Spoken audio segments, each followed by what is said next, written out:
Hi, I'm Sophie. And I'm Allie. So we are going to talk about redefining feminism.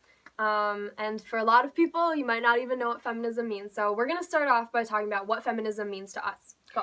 For me, feminism is a very inclusive idea that involves every person that we have, that we come in contact with, and not only women, even though some people think that that's what it is. And it's just a way for people to be represented, to be accepted as whoever they are with their specific characteristics. And yeah. Definitely. I think for me, feminism is all about love and compassion for people who aren't just ourselves, but for everybody that may have a different life story that we will never experience and that we may have never experienced before, but learning to grow together and work together so that every single person can live a happier life, essentially. Yeah. Sympathy, I think, is the biggest part about feminism and just trying to understand from a different perspective. Awesome.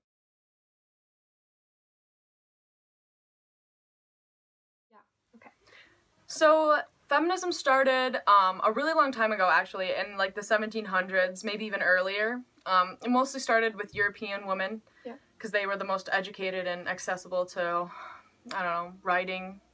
Right. Because they the ability had access. to, right. Yep.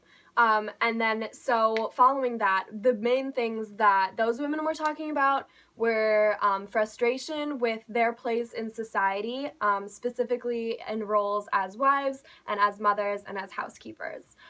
So a lot of the beginnings of feminism were specifically talking about those things, and so a lot of people believe that that is all feminism is about. Yeah, that's why you see a lot of propaganda about not being a housewife, or we can do it. Right. But it really involves so much more that we don't always talk about. But as feminism has grown, within the second wave, which was around the 1970s, we saw a little bit more sexual liberation, racial inclusion, transgender inclusion, but there were still many flaws that people weren't seeing feminism as serious, as a serious matter. Definitely. So flash forward to current times, and we are part of what is called the third wave of feminism, which basically, it may not be the last wave of feminism, but it has taken the first two waves of feminism and really tried to refine all of the ways in which it was exclusive to certain groups. Third wave feminism has a focus on liberation, sexually, but also on choice, focusing on choice and everybody's choice to express themselves however they want, whether that deals with gender identity, transness, or whether it deals with sexual orientation, or whether it deals with modesty or nudity, or take it away. It's a lot, because there's so much that we're finally discovering that we have for hundreds of years just kind of forgot about. Yeah. So that's why everyone's really finding their own place in it, because for once people are finding so many groups that are being represented within their own race and culture and genders, and we can finally come out and say what we are without feeling a huge backlash by society, and actually finding people that we can communicate with and feel good about with. So who falls under the umbrella of feminism, or who needs it? Women of color need feminism. Black women need feminism. Latino women need feminism. Asian women need feminism. Trans women need feminism. Gay women need feminism. Men need feminism. Children need feminism. Queer everyone needs feminism. Parents need feminism. Doctors need feminism. Families Anybody need feminism. in society needs feminism, honestly. Family, definitely. Absolutely.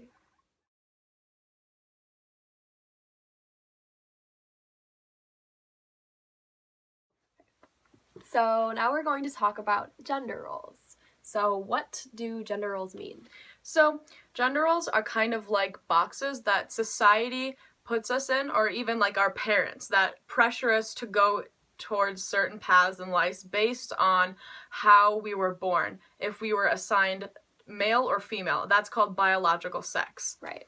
And so based on each of those assigned sexes, the idea behind gender roles is kind of that your life is going to be one way or it's going to be another way. And we kind of tend to see a lot of opposites when we're constructing those different identities. So things that we think of when we think of boys are things like monster trucks or the color blue, baseball bats, being a doctor, sports, yeah. Being like the top, like the best. Money and power are being really a boss, important. driving cars.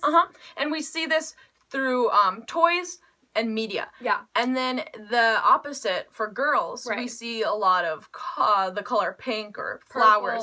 Very delicate things. We see toys like dolls, like playing house stuff. Makeup, lots of makeup on dolls, like baby dolls. Definitely. We see makeup, things that have to do with appearance start to be introduced to young girls from a very, very young age. So, gender roles can affect our lives in really negative ways. Right. So while it may not be bad for anybody to like any of the things or, really fit into the box that we're put in, the overall message that it's sending can be really harmful because we start to divide boys and girls so much more than they need to be divided.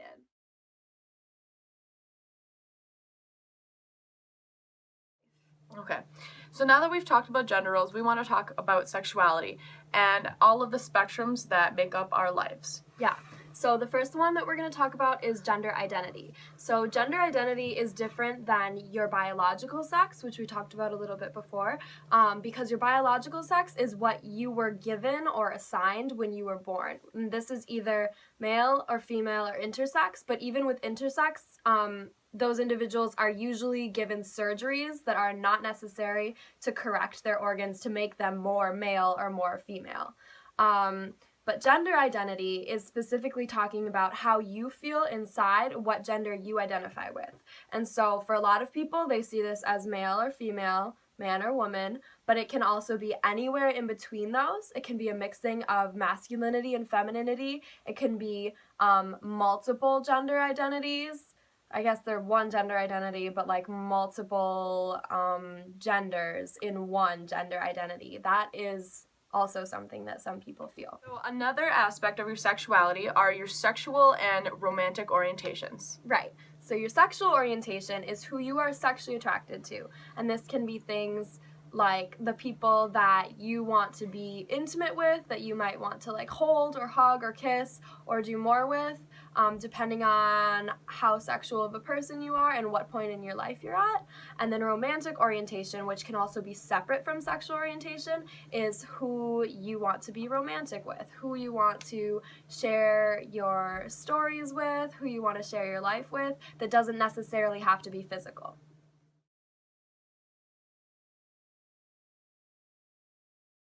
A lot of sexualities that people identify with are pansexuality, bisexuality, gay, straight, asexual. Yeah, those are pretty much the big ones. Yeah, the main ones. So, gay is when you're attracted to the same sex.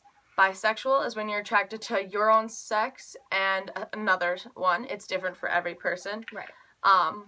Pansexual is when you're attracted to anybody regardless of their genitalia, their gender, or their spectrum with masculinity and femininity. Right. And then asexuality is when you're not sexually attracted to other people, but you can be romantically attracted to them. Right. Yeah, and with asexuality, it can also be a spectrum. So there are some people who might be more demisexual, which means that they might only experience sexual attraction sometimes or only if they are already in love with someone.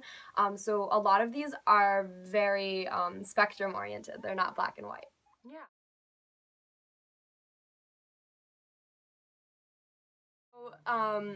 More with gender identity, we want to talk about some terms that will often come up when talking about gender identity, which are cisgender and transgender. So cisgender is a term for someone whose gender identity also aligns with the gender or sex that they were assigned at birth. So for example, if you were assigned a woman, you have female genitalia, and you also identify as a woman, you are cisgender. Yeah, I use the pronouns she and her, and I was also assigned at birth as female, so I'm cisgender. Right. Yeah, stop.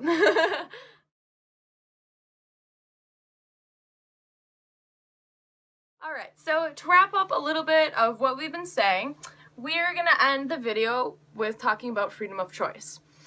So freedom of choice can be different to anybody, but it mostly means that you can pick however you want to portray yourself, however that matches what you feel on the inside. Definitely. And this totally goes into defining our own narratives and overcoming the narratives that are pushed on us from society, whether it has to do with gender, race, sexual orientation, or, you know, the circumstances that we were born into.